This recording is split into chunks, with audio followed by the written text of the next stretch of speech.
আমাদের এই মানবদেহ প্রকৃতির এক বিস্ময়কর সৃষ্টি, মিরাকল বলা যেতে পারে। বাইরের দিক থেকে দেখলে এই মানবদেহ একটি আবরণ মাত্র, কিন্তু অন্তর্নিহিতভাবে একদম ভিতর থেকে দেখলে, একটু খুঁটিয়ে দেখলে, যারা যৌগিকভাবে এই দেহের পর্যালোচনা করেন তারা অবশ্যই জানেন যে এর মধ্যে রয়েছে এক অপার রহস্য। যোগশাস্ত্র বলে মানব শরীরে 7টি বিশেষ বিন্দু বা চক্র অবস্থান করছে, আর এই 7টি চক্রকে বলা হয় 7টি আধ্যাত্মিক কেন্দ্র। অর্থাৎ যারা অধ্যাত্ম পিপাসু, যারা আধ্যাত্মিক পথে অগ্রসর হতে চান, তাদের অবশ্যই এই 7টি চক্র সম্পর্কে পুঙ্খানুপুঙ্খ ধ্যান ধারণা থাকা আবশ্যক। শুধু তাই নয়, এই প্রতিটি চক্রের সাথে দেহের প্রতিটি অঙ্গ প্রত্যঙ্গ জড়িত। যখন যে চক্রে দিব্য শক্তি খেলা করে, তখন সেই চক্রের উপর ভালো মন্দ দুরকমের প্রভাবই পড়ে। এমনকি রোগ সারানো সহ বিভিন্ন মিরাকল ঘটে থাকে এই চক্রগুলোর মাধ্যমে। এই সপ্তচক্র মানুষের শারীরিক, মানসিক, অর্থনৈতিক, আধ্যাত্মিক সমস্ত কিছু দিক নিয়ন্ত্রণ করে থাকে। এখন দেখে নেওয়া যাক এই সপ্তচক্রের অবস্থান ঠিক কিভাবে এবং কোন কোন অংশে।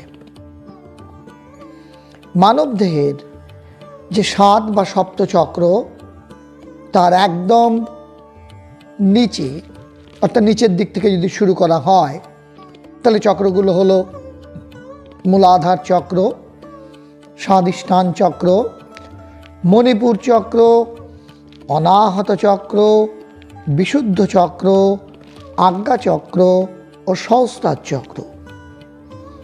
আমাদের দেহের নিম্নাঙ্গে, তলপেটে, নাভিতে, হৃদয়ে, কণ্ঠে, দু চোখের মাঝে ও মাথার উপরে এই 7টি চক্রের অবস্থান। একদম নিচের দিকে থাকে মূলাধার চক্র। এই মূলাধার চক্রটি কোথায়? এই মূলাধার চক্র দেহের মেরুদণ্ডের শেষ প্রান্তে বা নিম্নাংশে অবস্থিত। এটিকে কুণ্ডলিনী বলে। এই চক্রের 4টি দল, এর রং লাল। এটি আমাদের চেতনা নিয়ন্ত্রণ করে থাকে। এই চক্রটি চেতন থেকে অবচেতন পর্যন্ত বিস্তৃত। জন্ম, মৃত্যু, জরা, ব্যাধি, এই 4টির নিয়ামক হলো এই মূলাধার চক্র। কাম শক্তির আধার এটি। এটিতে আছে অস্থি ধাতুর শক্তি। এই চক্রে দিব্য শক্তি খেলা করলে কামনা বাড়ে, জন্ম হয়, মৃত্যু হয়, রোগ হয়। এই চক্রে রয়েছে সকল নারীর মূল বিন্দু। জননেন্দ্রিয় ও গুহ্যদেশের মাঝখানে অবস্থিত এই স্থানকে বলা হয় কুন্দস্থান। এই কুন্দস্থান থেকে ইড়া, পিঙ্গলা, সুষুম্না, কুহু, শঙ্খিনী প্রভৃতি প্রধান প্রধান নাড়িগুলো উৎপন্ন হয়েছে। এই চক্রে সকল শক্তির আধার বিদ্যমান থাকে। তাই এই শক্তিকে বলা হয় কুলকুণ্ডলিনী। কুন্দস্থানে এই কুলকুণ্ডলিনী নিদ্রিত সাপের আকারে বিরাজ করে। তন্ত্রমতে শরীরের পদ্মসূত্রের মতো সূক্ষ্ম আদ্যা শক্তি ও প্রাণ শক্তির মূল কুলকুণ্ডলিনী শক্তি কুন্দস্থানে ঘুমিয়ে আছেন। সেই মত অনুসরণ করে যোগীরা এই কুণ্ডলিনী শক্তিকে জাগরিত করে সিদ্ধিলাভ করার চেষ্টা করে থাকেন। এর উপরেই আছে স্বাধিষ্ঠান চক্র। স্বাধিষ্ঠান চক্র দেহের তলপেট বা অগ্নাশয় নিয়ে গঠিত। এই চক্রের 6টি দল। এর রং গাঢ় গোলাপি। এটি আমাদের লোভ, কামনা, বাসনা নিয়ন্ত্রণ করে থাকে। এটিতে আছে মেদ ধাতুর শক্তি। এই চক্রে দিব্য শক্তির নৃত্যে কামনা বাড়ে, বাসনা বাড়ে, লোভ বাড়ে, বমি হয়, ডায়রিয়া হয়, ভয় কাজ করে। স্বাধিষ্ঠান চক্রের অবস্থান ঠিক মণিপুর চক্রের নিচেই, অর্থাৎ স্বাধিষ্ঠান চক্রের উপরেই, যেখানে দেহের নাভি বা বৃক্কাশয় বা পাকস্থলীর নিচের শিরাজাল, সেইখানে অবস্থান করে মণিপুর চক্র। এই চক্রের 10টি দল। এটির রং বেগুনি। এটি আমাদের উচ্চ চেতনা, জীবনী শক্তি, আবেগ, বাসনা নিয়ন্ত্রণ করে থাকে।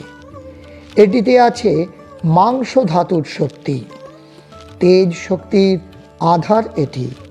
এই চক্রে দিব্য শক্তি মণিপুরী নৃত্য করে।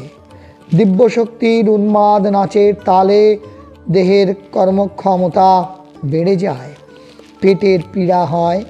নাভিদেশের কেন্দ্রে এই চক্রের অবস্থান।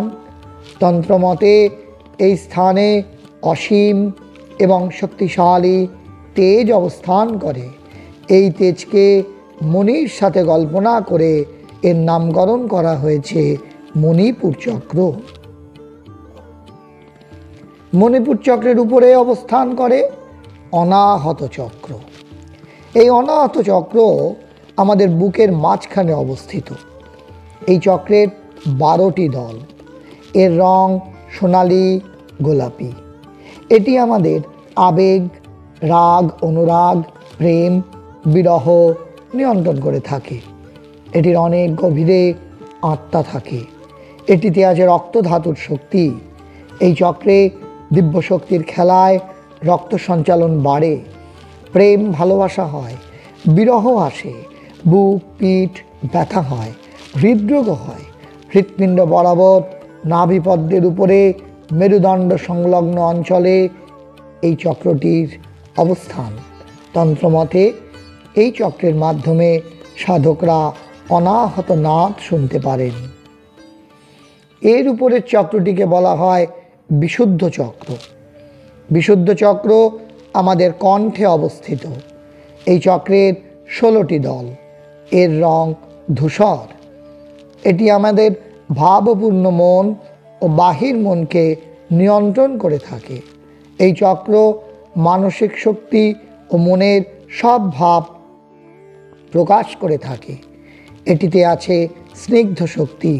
এই চক্রে শিশু খেলা করলে কথা বলার শক্তি আসে, গানের সুর আসে, সর্দি কাশি, গলা, ঘাড় ব্যথা ও মন খারাপ হয়। এই চক্রটির অবস্থান মেরুদণ্ড সংলগ্ন কণ্ঠমূল বরাবর। তন্ত্রমতে এই চক্রের মাধ্যমে মানুষ শুদ্ধ হয়। এরপরে অর্থাৎ এর উপরেই অবস্থান করে আজ্ঞাচক্র। আজ্ঞাচক্র আমাদের 2 ভ্রুর মাঝখানে অবস্থিত। এই চক্রের 2টি দল। এর রং সাদা। এটি আমাদের গতিময় মন, ইচ্ছা, দিব্য দৃষ্টি, মানসিক গঠন ও মনের সব চিন্তা নিয়ন্ত্রণ করে থাকে। এটিতে আছে মজ্জা ধাতুর শক্তি। এই চক্রে দিব্য শক্তির খেলায় মন কাজ করে, চিন্তা শক্তি আসে, ভবিষ্যৎবাণী করার ক্ষমতা আসে, কবিতা, উপন্যাস, লেখা সহ সব সৃষ্টিশীল কাজ করার ক্ষমতা আসে। কখনো কখনো মাথা চিন্তাশূন্য হয়ে পড়ে এই চক্রের বক্র গতির জন্য, এমনকি মাথাও ঘোরায়। এই চক্রটি 2 ভ্রুর মধ্যবর্তী স্থানে অবস্থিত। তাই তন্ত্রমতে এই চক্র থেকে রূপ, রস, গন্ধ, স্পর্শ ইত্যাদির অনুভূতি নিয়ন্ত্রণ হয় বলে কথিত আছে। এই চক্রের খুব কাছেই আজ্ঞাচক্রের উপরেই রয়েছে মনস ও সোম নামক দুটি ক্ষুদ্র চক্র। তন্ত্রমতে এই চক্রের মাধ্যমে গুরু আজ্ঞা বা নির্দেশ আসে, এই কারণে এর নাম আজ্ঞাচক্র। এরপরে সহস্রার চক্র। সহস্রার চক্র আমাদের মাথার ঠিক ওপরে অবস্থিত। এই চক্রের সহস্রটি দল। এটিতে নির্দিষ্ট কোনো রং নেই। এটি আমাদের উচ্চ চেতনা বা অধিচেতনা, অন্তর্দৃষ্টি, বোধিসত্ত্ব চেতনা, দিব্য চেতনা নিয়ন্ত্রণ করে থাকে। এটির তিনটি অংশ আছে: সচ্চিদানন্দ অর্থাৎ সৎ চিৎ আনন্দ, নিচ থেকে উপরে আনন্দ অংশ, এর উপরে চিৎ বা দর্পণ অংশ এবং এর উপরে সৎ মহাশূন্যতারূপী অন্ধকার অংশ। এই চক্রে দিব্য শক্তির খেলায় দিব্যজ্ঞান আসে। মানুষ জাগতিক ও মহাজাগতিক বিষয় সম্পর্কে জানতে পারে, সৃষ্টিকর্তা ও সৃষ্টি রহস্য সম্পর্কে জানতে পারে। এই চক্রগুলি ছাড়াও পায়ের নিচে একটি চক্র আছে, যেটিকে আমরা পদচক্র বলতে পারি। এই চক্র অবচেতনার সাথে জড়িত।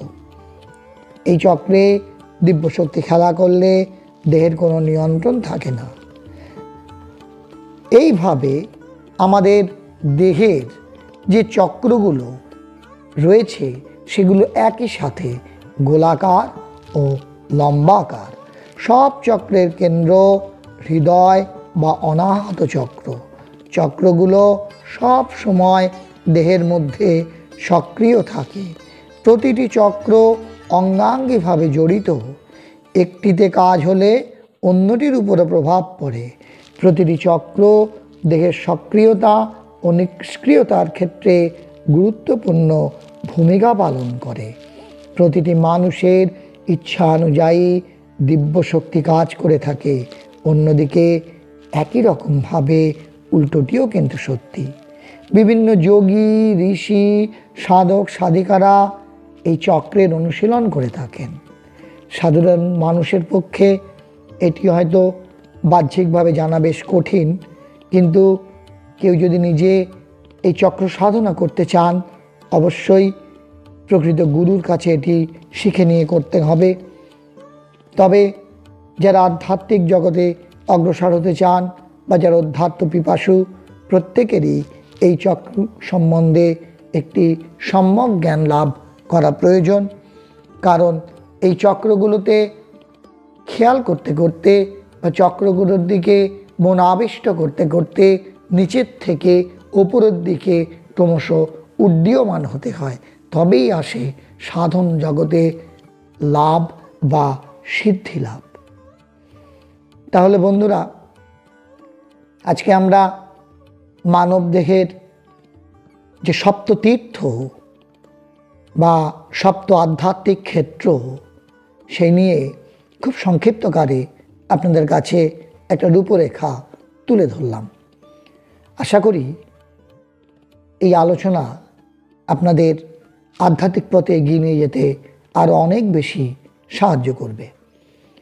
আর আজকের এই আলোচনা যদি আপনার ভালো লেগে থাকে, তবে অবশ্যই আপনার পরিচিত জনদের মধ্যে শেয়ার করে দিন। সঙ্গে চ্যানেলটিকে সাবস্ক্রাইব করে আমাদের পাশে থাকুন। আগামী দিনে এই রকম আরও আধ্যাত্মিক আলোচনা নিয়ে আপনাদের কাছে ফিরে আসব। ধন্যবাদ।